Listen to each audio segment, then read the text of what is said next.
31 de octubre de 2025, seguimos en vivo por la pantalla de DNews y llega el momento de los números del día. Primero de los números de hoy, 7.500, el número actualizado de refugiados que recibirá Estados Unidos al año. Un cupo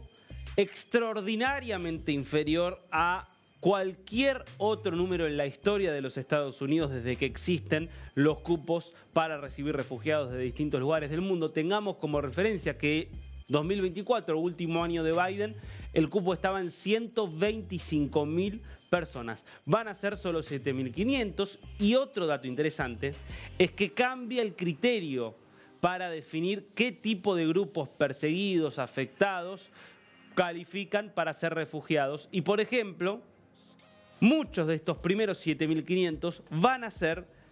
blancos sudafricanos que están siendo víctimas de persecución por parte de grupos violentos de sudafricanos negros que en nombre muchas veces de una especie de racismo invertido, se la han tomado con muchos farmers, con muchos granjeros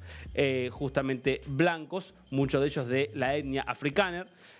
o boer, africana es el idioma, la etnia boer, y por lo tanto han provocado realmente masacres en los últimos tiempos en Sudáfrica, tema que ha sensibilizado a Donald Trump y por eso baja el número de refugiados y decide priorizar a otros grupos, no a los históricamente elegidos por el gobierno de los Estados Unidos. Segundo número del día.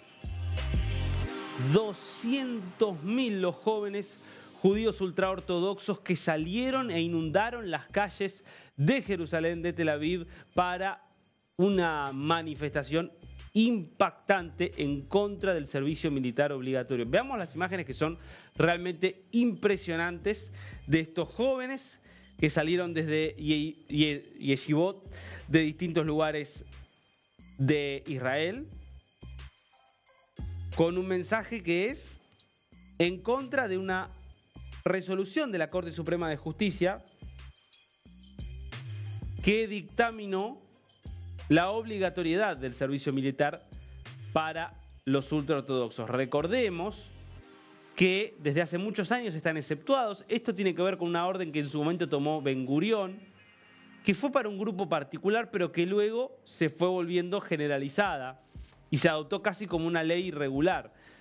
una ley no escrita, de que debían ser exceptuados porque por cuestiones religiosas ellos están en contra de dedicarse en realidad a casi cualquier otra actividad que no sea el estudio de la Torá y del Talmud.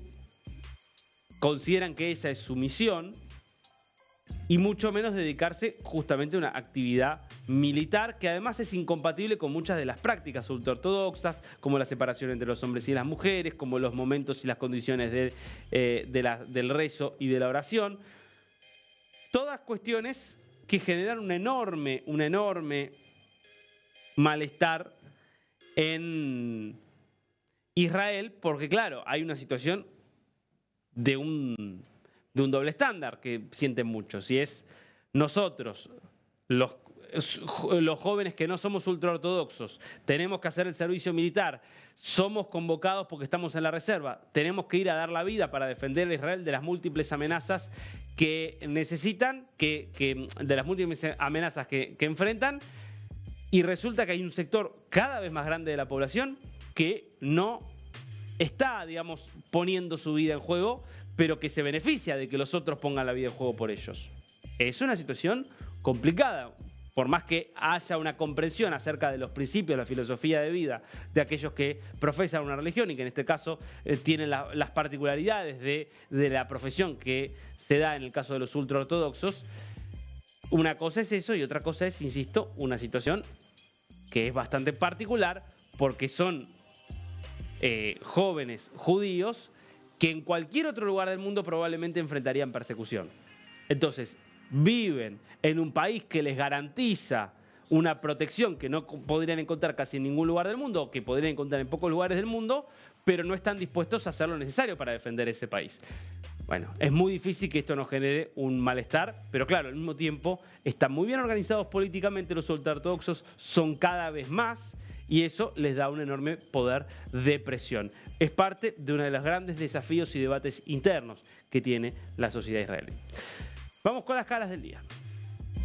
Y la primera es la del presidente de Costa Rica, Rodrigo Chávez, en la mira de la titular del Supremo Tribunal Electoral, que lo acusó de amenazar la paz y la estabilidad del país. Esto en medio de varias denuncias cruzadas que se vienen haciendo la justicia contra Chávez, contra los cuerpos judiciales. Tenemos la palabra de la jueza, escuchémosla.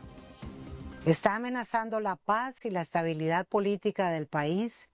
y eso es algo, les repito, que no podemos permitir. Es falso que el Tribunal Supremo de Elecciones está sesgado en su contra. Cuidamos los votos a su favor en 2022, cuando sus correligionarios no eran suficientes para hacerlo en las mesas de votación. Declaramos la elección a su favor porque fue la voluntad mayoritaria expresada en las urnas. Y eso, para nosotros, es sagrado. Bueno, aquí la magistrada respondiéndole a los ataques que había hecho Chávez. Claro, aquí hay que entender que el próximo 1 de febrero hay elecciones en Costa Rica,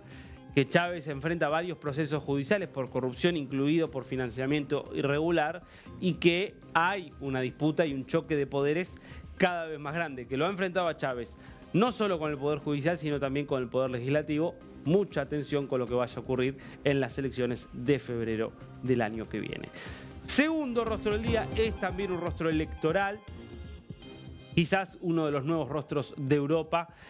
y estamos hablando de Rob Jetten, el gran ganador de las elecciones que se celebraron en los Países Bajos esta semana, elecciones que le dieron a D66, su partido político de centro izquierda,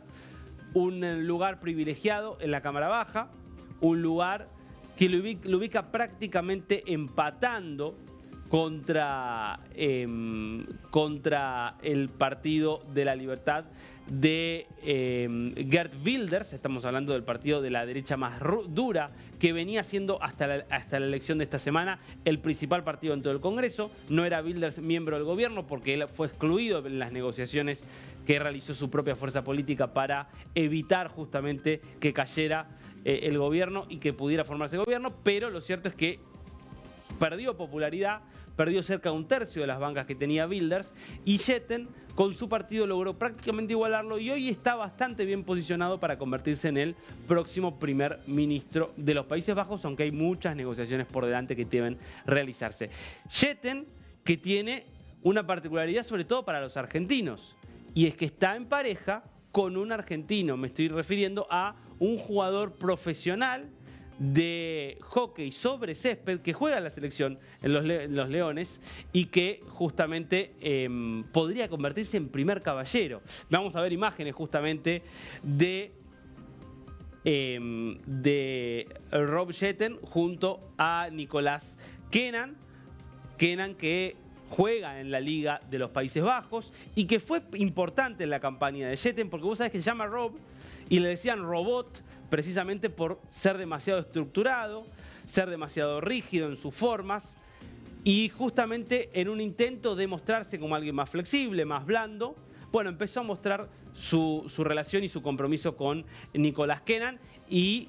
compromiso porque se van a casar el año que viene, ya está en preparativos ese casamiento, y eso lo ayudó a mostrarse obviamente como un rostro más amigable. Tiene 38 años, con lo cual sería el primer ministro más joven en la historia de los Países Bajos si lo consigue el apoyo, y esto es lo que publicaba, de hecho, luego de que se conocieran los resultados finales. Bueno, obviamente el mensaje que terminaba publicando celebrando su victoria en las elecciones de los Países Bajos. Todavía el neerlandés no lo manejamos, pero